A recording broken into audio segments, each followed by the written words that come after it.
Hey, ladies and gentlemen, welcome out to the Priefert Sports Desk here at the South Point Hotel and Casino. Amy Wilson, I'm Drew Stew alongside you right here. Hey, the finale has officially begun. It has, and what a way to kick it off. This was so much fun. I've been able to watch these guys rope a ton, and obviously they're amazing. And so to see them be high call, get the win, throw their hat, this is great. This is fun. This is fun. So everybody's like, are you guys old enough to rope in the finale? Well, yes, they are. In the 15.5, it's open to these guys that are a freshman and a freshman, basically, right? Pretty much, right, Denton? Yes, sir. Freshman in college. Yeah, Denton, Parish, Colby, Corkill. This is fun, Amy. When they walked up here, they had to kind of bypass the saddles and run in to watch his dad rope at the NFR. How cool is that? Yeah, they had the NFR rolling on a TV in there, and because you guys couldn't get it on the app, right? So you run in there and just in time to watch him rope. So that's usually where you are, but you had to take a break from the NFR to go ahead and win $57,000 tonight. Yeah. What's that like? I don't know. It means a lot. I mean, when you can win a lot at one time, it's pretty helpful because money adds up fast, enter a lot, and then especially around this time, you have so much in fees. Yeah. So, it helps when you win. You just got to talk to your dad. What did he say? He told me good job and stuff. I mean, basically typical when you win. Yeah, same thing. I know he's excited, but yeah, it's good. That was a pretty fun deal. So, buddy, every time I see your mom and dad, you know how much your folks mean to me, and this is so cool, hugging on them, and good job, pal. It's been so fun watching you do this. So it has to feel good to have your mom and dad here because, his dad's down there roping, so nobody can come hang out with him, but you got mom and dad, Tammy and Justin up here, so that's got to mean a lot, huh? Yeah, no, it's awesome.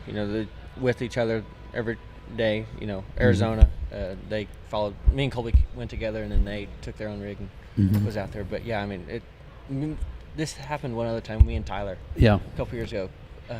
Except Bobby stayed. So, yeah. It means a lot. That's crazy. They were talking about like when Bobby tried. It's like, so what do I do? Do I stay and watch the kids rope, or to go to the NFR and watch them rope there? Like, what a decision to make. What a cool decision to have to make. Yeah. So let's talk a little bit about you guys' history roping together, guys. Growing up down there in the heart of all of them.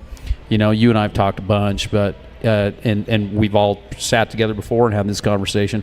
What's it like growing up? What are our practice like? Having the dads and around the families and the horsepower and all of it. What strikes you as most important roping together right here? I don't know. We get to make good runs all the time, but it's pretty intense most of the time. So it kind of you get better. I think you do. I don't know, but no, it's awesome. He don't live too far from me. He can't drive, so half the time I go pick him up and we practice. But one day he's gonna return. You could drive. You're just not legal to drive. He drives good though. He's a good driver. No, he did drive a little bit. He does drive good. Yeah, 14 and 18. This is really incredible. Yeah. And you guys are entered up. You said from the Open to the 13 and outside, so a chance to win a ton more money here too. Yeah. No, there's honestly one time a year now that you can make good money. The U.S. Finals. Not as good, but you still make good money there. But between Arizona and the teams were down, but between Arizona and out here, you can make good money. Yeah, you mentioned in the interview in the arena that you knew if you turned that steer, he was going to catch him by 2 feet. Do you have that same kind of confidence in Denton? Yeah, I do. He heads really good, and we didn't rope in Arizona. We didn't rope one time in Arizona. No, we didn't get to. No, we roped one time. I missed, so we got that out of the way. Yeah, we entered one time, and he missed the second one, so I knew he wasn't going to do it again. But no, he heads really good, and he's one of the up and coming kids. I guess he's finally getting old enough to go, and he heads really good. Isn't it interesting when you wait for that different moments where you're in different age groups and all that, and you finally turn 18, you get to buy your permit? It's a fun moment, isn't it? A lot to look forward to. Yeah, no, honestly, whatever kid that ropes dreams of. But I got outrun at the first 5, so I turned 1. I got outrun at the first 5, so I mean, I got 1. I'm 1 for 6. So yeah, I need to get better. That's not very good odds. Just it's humbling, isn't it? Yeah, in a it's lot of humbling ways. to get out there. Yeah. Well, I tell you what, one thing that you guys have, and it's so great, is the stack of wins that you get to have as a young competitor right now. And that's important because you get to learn how to win. You learn how to win, whether it be at the Patriot events or at the U.S. finals or all the jackpots that we see you guys at. You get to go out and learn how to win. And man, what I love watching you. What do you do better? Do you head better than you heel? What is your deal? Are you a header or are you a healer? No, I'm a header. You're a header. I haven't healed. I mean, I heal, but I don't know. It's not like him. But yeah. I got lucky and healed for Tyler trying, and that 1 year when right before he turned, I think before he cut his thumb off. So and I got to heal, and I wasn't supposed to, but it worked out that I did. So I mean, my only claim to fame healing. That's it. We're heading. Yeah. Thanks to Tyler. Yeah. We got to talk about the hat throw, man. I would rather not. We got to talk about your heel horse. We're going to get into it here in a second, but riding a little bit of horsepower right there. Yeah, that's the one my dad bought from Miles and Trevor over there, and he took him this summer with him. And then when I left for Arizona and a little bit before, he knew I needed another one, and I was lucky that we've got some pretty good ones. So I have a really good horse, and then he worked really good all day. And How did he like that hat throw? Not as much as I did, I guess. I don't. That's the truth. Oh man, that's Explain fun. more about why you did it. I mean, obviously you were excited, but there's a little more to the story. Yeah, I was excited, but so my dad won the Cody Johnson Open, and he did it. And I made it back that day, and then we weren't really friends that day, I guess, because we were going against each other. And then he got the chance to do it, so I figured if I got the chance to do it, I might as well try to. That's cool. So I y'all didn't hear you friends? guys talk. That's cool. Y'all aren't friends when you go up against each other? We weren't there. I mean, that was a pretty big place, but no, he was. I don't know. Yeah, well, not really. Oh, that's fun. That's fun. Well, I tell you what, guys, let's get right into it here. We're go ahead and take a look at the top 8 in this one right here. This was a fun rope, and Amy got to watch Jake and Clay come back. They had just a little bit of trouble in the short round. They ended up 11th in the rope and winning $9,000. But as we take a look right here in the top 8, Eric Rogers and Kyson win. Kyson, man, a few years ago, I can't remember how much he won at the finale, and it's good to see Kyson coming back after kind of being away for a while. And him and Eric Rogers got him for $13,000. Walker Smith, Justin Davis, $14,000. Bridger Ketchum, Creed West, $17,000. Jace Tettenhorst and Belden Cox roped a great roping, $20,000. $23,000 for Justin and Jorge Pina. Then Clay and Luke in there for $31,000. The Grass Ice has got him $44,000, and you guys are walking out of here with $57,000 and all the saddle and all the prizes. Let's go ahead and take a look. How'd the setup and everything feel, Denton, here, and when you guys backed in for steer number 1? It was pretty good. I didn't do a very good job in the 16. I missed one and broke a barrier on the first one, so I kind of wanted to be off the barrier. I didn't feel like none of these was running hard enough to where I could get outrun, so just be off the barrier and let him heal him. Just back off and go get him a little bit, huh? Catch the first one. Yeah. So we're good on our first one right here. Talk to me about this big brown horse. I think she's 8 or 9, but Miss Jan from Alabama owns her, and I've rode her the last 2 years, and she can really run. She scores pretty good. She faces good. She's a little smaller, so like inside she tries to pull, but as long as I keep her front end up, she's pretty good. Steer steps into you a little bit right here. That was a good run though in your first one. Yeah. All right, here we go. Here's our second one. Got a little pull right there, huh? Yeah, I got a little pull. I kind of stumbled a little bit, and I was a little more in the barrier, but thankfully I got out, and by then I think we set up to clock good, so I just be aggressive and slow down right here and let him heal him. Do you see what you're off the barrier back there? Yeah, 0.01. Yeah. Yeah, you're in it right there. Yeah, I was in it. I don't know, but I didn't want to do that on the third one. We got ahead on one, so I mean that always seems to be better when you get ahead. Sure. How about the setup over in arena number 2 in the Priefert Pavilion? It was a lot different. Steers were pretty fresh. I think we were up to Arizona one time, but they didn't really start, and that arena's kind of dark, so I feel like they kind of get lost where they're going, so you kind of want to just let them out there and go catch. I mean, these arenas you seem to clock better than you do anywhere else. Mm-hmm. So, I mean, the clock's on your side more than it is against you. Why do you think that is? I think it's just smaller. I'm not saying you clock better in smaller arenas because, I mean, it kind of depends on the barrier. But, I mean, long barrier, you clock good when you go all the way to the back end. But this arena just seems to clock good for a lot of people. Man, I tell you what, Colby, just consistent healing, man. Right here, you guys are high back. Any kind of game plan right here for you guys? Just go do the deal. Yeah, I mean, you still got to catch 2 feet, and so, I mean, I was just trying to catch 2 feet as fast as I could. Here it comes. No. Here it is. He's low altitude compared to Jade's as a Cody Johnson. Hey, but this steer right here, I mean, is not super easy to heel. Very spraddle-legged right there. Kind of gives you that big jump out of there. That horse really lets you get up and around him and just put it down right there, doesn't he? Yeah, he's really free, and I had him in Arizona this last week, and it's pretty aggressive over there. So, I mean, he takes it really good, and I rode him in the 16 too, and he worked good in that, and he basically gives me the same shot every time. It makes it pretty easy. I tell you what, your dad, we watched a bunch of the runs from yesterday at the NFR here this morning, watching the replay.